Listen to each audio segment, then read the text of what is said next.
Já, það lífskjarakrísa, það dýrtíð, það eru vaxtahækkanir, það verðbólga og erfiðleikar hér heima og erlendis og við reynum að skilja þetta og núna ætlum við að reyna að skilja þetta með því að heyra í Jónum Jónasi Atla Gunnarsinni sem hagfræðingur og úti í Bretlandi. Verður blessaður, Jónas. Ef maður velja svona land í Evrópu sem að væri eiginlega í mest áberandi svona efnahagsvandræðum, þá það líklega Bretland, eða ekki? Jú, ég myndi segja það. Það líka kannski vegna þess að það svo margt sem að kemur til. Það náttúrulega þessar vaxtahækkanir sem í gangi út allt og orkukrísan og allt því sem því fylgir, en svo sko eitthvað svona draugar af Brexit ennþá að valda usla á framboðsleiðinni sem þýðir að sé vöruskortur hér og þar, það stundum ekki til tómatar í búðunum og þannig. Og svo það bara eitthvað svona pólitískur óstöðuleiki sem að veldi því að fólk óhræddara við að fara í verkföll og svona mótmæla efnahagstefnu stjórnvalda sem að stjórnvöld eru líka mjög óvinsæl þessa stundina í Bretlandi. Verkfallir ekki afleiðing þess að það ójöfnuður og lífskjarakrísan að kemur illa niður á launafólki, að það kaupmátturinn að étast upp út af hækkun orkuverði og hækkun öllu nauðsynum? Já, fólk hefur minna milli handana og það var reitt. Og það við erum svolítið að sjá birtingamenn þess akkurat núna. En já, þetta eru svona nokkri svona þetta blanda af mörgum vandamálum. Þetta bæði skammtíma vandamál. Við munum örugglega að sjá orkuverð, það búið að lækka núna á síðustu mánuðum og munum örugglega halda áfram að lækka. En svo eru önnur vandamálin í Bretlandi sem maður sér ekki endan á, sko. Sem eru kannski svona meira strúktúral og á eftir að almennilega ráðast í. Eins og hvað? Það bara frá Brexit þá hefur ekki verið jafn mikill innflytningur á fólki og fólk hefur bara horfið á vinnumarkaðnum. Það held ég síðan 2016 þá hefur vinnumarkaðurinn minnkað 500.000 manns í Bretlandi og það munar minna. Og á sama tíma hafa lífskjör ekki aukist rætt þegar lífaldur hefur í alvegni styst núna í Bretlandi á síðustu 6 árum. Karlmenn getur nú vænst þess að lifa þangað til að vera 84 ára. Gátu verið 86 ára fyrir 6 árum. Og svo það líka já, það bara þessi vinnumarkaður og svo þessi sko það hægur framleiðni vöxtur. Þannig að það var að koma út hagspá núna fyrir nokkrum vikum síðan, þar sem spáði því að myndi ekki ná sömu lífskjörum og fyrir COVID þangað til sko eftir 5 ár eða 6 ár. Það ekki 5 til 6 ár til að komast á sama stað. En var þetta því að þú nefnir að 500.000 manns hafi farið af vinnumarkaðnum, þetta eitthvað sem að kannski erfitt að átta sig á, hvað minnkar þá atvinnuleysi eða hvernig, eða bara dregst saman framleiðni í samfélaginu eða hvað gerist?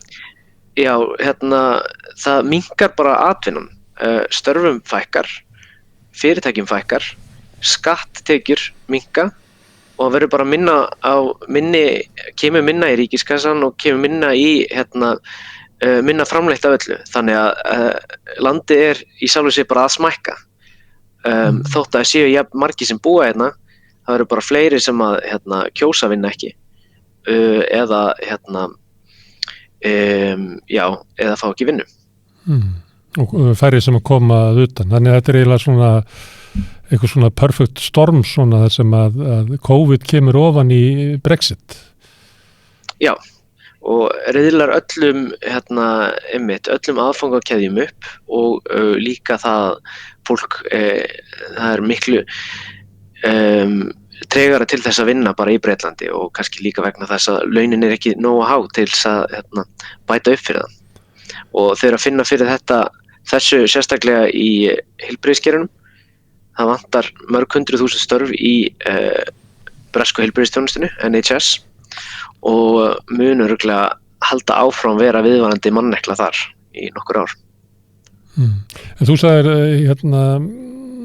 vantraust á stjórnvöldum að náttúrulega það ekki bara út af versnandi stöðu heldur hefur íhaldsflokkurinn spilað illa úr sínum spilum.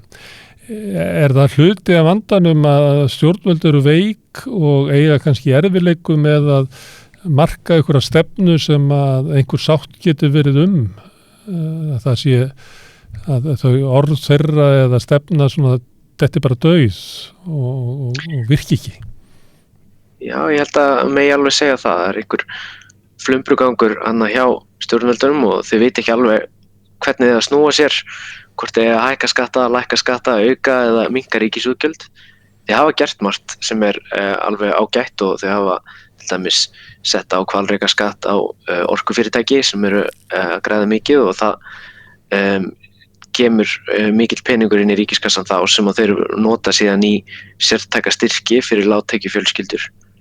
En það margt annað sem að vinnur á móti þeim og það eru skattalækkanir á þenslutímum sem að eru ekki vinsælar og svo það bara þetta viðvarandi stefnuleysi vegna þess að þetta líka ríkisstjórnin sem að kom Bretum úr Evrópusambandinu að það sé ekkert næsta plan og fólk veit ekki alveg hvað kemur næst. Það eins og þau hafa bara skapað fleiri vandamál heldur en að hafi leyst. Nú verðbólgan ekki að minnka í Bretlandi og það voru hækkaðir vextir við síðustu vaxtaákvörðun það hafi ekki verið eins mikið og Íslandi. Og það hefur verið sagt að þegar svissað úr lágvaxtakerfi yfir í hávaxtakerfi að þá kom í ljós svona ýmis konar vandamál að þeir sem eru með einhverja veikleika hjá sér að þeir lendi í vandræðum og það á við banka, vestanhafs og austan. En það hefur líka verið talað að þetta geti haft áhrif bara á þjóðríki og þá náttúrulega við þekkjum Argentínu og eitthvað leira. En það hefur verið nefnt, ég man að ég talaði við Gylfa Zoëga einhvern tímann snemma síðastliðið haust og hann var að tala áhrifin af þessu og nefndi meðal annars að þetta geti haft afleiðingar fyrir Breta að Bretar stæðu bara ekki vel að þeir væru eiginlega veikt hagkerfi og geti lent í vanda út af þessu. Kanntu að merkja það? Já, það algjörlega rétt hjá Gylfa Zoëga og kannski að meira tala einmitt að þótt að Bretar séu með til sinna einn seðlabanka þá skuldaði líka mikið í dollarum og þá kemur það alltaf illa við þeim ef að vextir hækka í Bandaríkjunum og það náttúrulega London fjármála miðstöð Evrópu en þá allavega og það eru margir gjaldmiðlar sem að hækka vextina sína núna og það kemur alls ekki vel niður á allar þessar fjármálastofnanir og alla þá sem að lána og við sáum það kannski skýrast með Credit Suisse og Silicon Valley Bank að það eru nokkrir bankar sem eru að byrja að finna virkilega fyrir þessu. Já, þannig það geti haft áhrif á City í London. Já, getur haft áhrif á City og getur haft áhrif á vinnunar þau mörg 100.000 vinnur sem eru þar.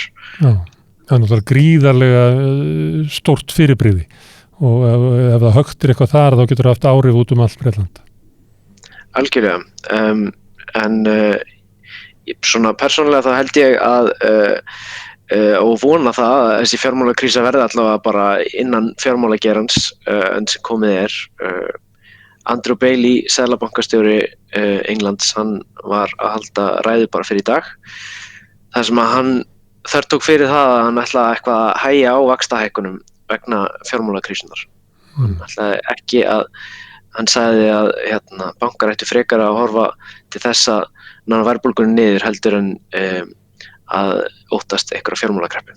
Já, og þá hann að meta sem svo að hættan á því að hún veri víðtæk eða alvarleg sé ekki nógu mikil til að hægja á vaxtahækkunum að verðbólgan sé miklu háskalegri andstæðingur. Já, hún miklu háskalegri og kemur verið niður á fleira fólki. Og það má kannski líka segja það þeim mun ganga að þeim spáð betra gengi í verðbólgunni, í baráttunni gegn verðbólgunni heldur en Íslendingum. Segja það að verðbólgan verði komin niður fyrir 3% undir lok þessa árs hér. Men það mun ekki gerast á Íslandi fyrir en eftir 2-3 ár eða samkvæmt spám. Já. En það meldi samt hærri verðbólga það ekki núna síðast í Bretlandi, var ekki hvað 10,9% eða eitthvað? Jú, en hún er annars eðlis, hún er orkuverð spila miklu stærri þátt þar og það sveiflast mun hraðar, þannig að það er hún er kannski ekki þótt hún sé jafn stór eða stærri en á Íslandi, þá er hún ekki jafn svona skuggaleg. Já, hún er skuggaleg á Íslandi vegna þess að hún hefur farið út allt á Íslandi. Það er verið að hækka vör og þjónust út allt og það er svona þessi sloppin laus í alla geira samfélagsins. Já, jú, hún er djúp og breið. Já. Herðu, en hefur þetta áhrif á pólitíkina? Heldur að íhaldsflokkurinn getur náttúrulega ekki annað en að haldi bara áfram, eða ekki? Hann tristir sér ekki í kosningar, það lítur hryllilega út í öllum skoðanakönnum.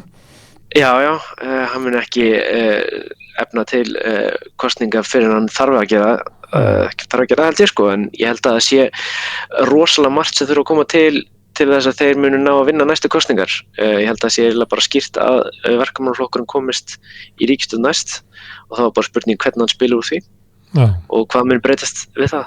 Já, og allt samfélagi er eiginlega svona að stilla sig inn á það að verkamannaflokkurinn mun taka við fyrr eða seinna. Já, það er einhvern veginn orðin svona, veruleikin er sá og það er enginn sem efast það eiginlega lengur, það er ekki einu sinni ekkert umdeilt að segja það sko. Nei, það er bara. Er það kallað Keir Starmer tilvonandi forsætisráðherra? Já, einmitt. Heldur að það muni verða breyting í efnahagsstjórninni við þau valdaskipti? Það verður einhver breyting. Ég kannski tóka hagfræðingin út í stjórnmálafræði en eins og var þetta sama greinin? Jú, einmitt. Og það ég veist ekki að verði breyting, en efnahagsstjórn íhaldsflokksins hefur ekki verið rosalega íhaldsleg kannski á síðustu árum vegna þess að þeir hafa bara ekki haft neitt annað að velja vegna þess að það er bara verið krísur að koma inn og þá þarf maður bara að fara ákveðna leið sem er ekki einmitt þessi típiska frjálshyggju aðhaldsleið sko. Reyndu það reyndar aðeins í haust að renna sér í nýfrjálshyggju? Já, og snéru sér í skipti bakkirinn strax aftur vegna þess að mér er segja fjármálafólki í City of London þeim ofbauð aðalsækjarinnar, skattalækkarinnar. En það er helstu breytingarnar eru kannski þær bara að það verði einhver svona meiri stöðuleiki og svona meiri fyrirsjáanleiki í hvernig hvert ríkisstjórnin er að fara heldur en að hafa þessa stöðu og óvissu hvort að skattar lækki hér eða þar eða einhverju stórfyrirtæki fái skattafslátt eða hækki skattan. Já. En það lítur út fyrir að verðbólgan muni gefa eftir fljótlega af því að hún er keyrð áfram á orkukreppu og þeir verið komin í svona eðlilega verðbólgu í árslok. Að menn við verðum ennþá að glíma við líklega 7% verðbólgu. Já, hún fari ekki vonandi niður fyrir 5% undir lok ársins en við sjáum til hvernig hún fari á Íslandi. En verðbólgan er ekki aðalvandamálið í Bretlandi heldur er það bara Brexit afleiðingar myndi ég segja og lág framleiðni. Já, og veiking hagkerfisins. Já, og ég held að það hafi verið Keir Starmer einmitt sem sagði það að Bretland sé orðið veikimaður Evrópu og held að það sé nokkuð rétt lýsing. Veldur þessu ef ég má aðeins spyrja svona hvernig það fer í samfélagið. Er það þannig að það sé litið á Brexit að það hafi verið mistök eða er svo litið á að úr þessu er ekkert við því að gera, við verðum bara að lifa við þetta eins og það er, þannig að það er ekki svona uppgjör ákvörðunina í sjálfum sér eða hvað? Hvernig fer þetta í þjóðu? Út frá sjálfum mér, ég bý bara í London og það er alltaf búin að vera mikil andstaða við Brexit hér og við flesta sem búa í stórborgum og í borgum í Bretlandi en ég hef séð skoðanakannanir sem hafa verið gerðar og eftir og það er meiri andstaða gegn Brexit heldur en stuðningur en það er samt frekar mjótt á mununum þannig að það eru færri en maður heldur sem að hafa skipt skoðun.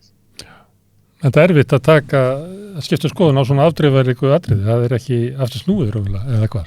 Það er ekki að tala um að það er kannski eitt af því sem að Bretar þurfa líka ákvæða, þú veist, bara staða sín í Evrópu og heiminum.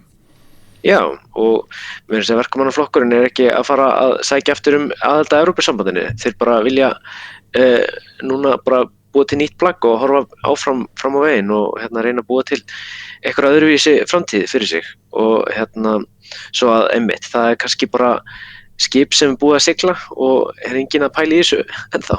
Já. Herðu, Jónas Atli, takk fyrir að staldra þetta við og segja okkur frá efnahagnum í Bretlandi.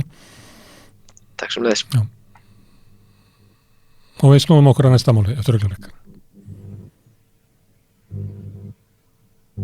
Með því að ganga í leigjendasamtökin styður þú baráttu leigjenda.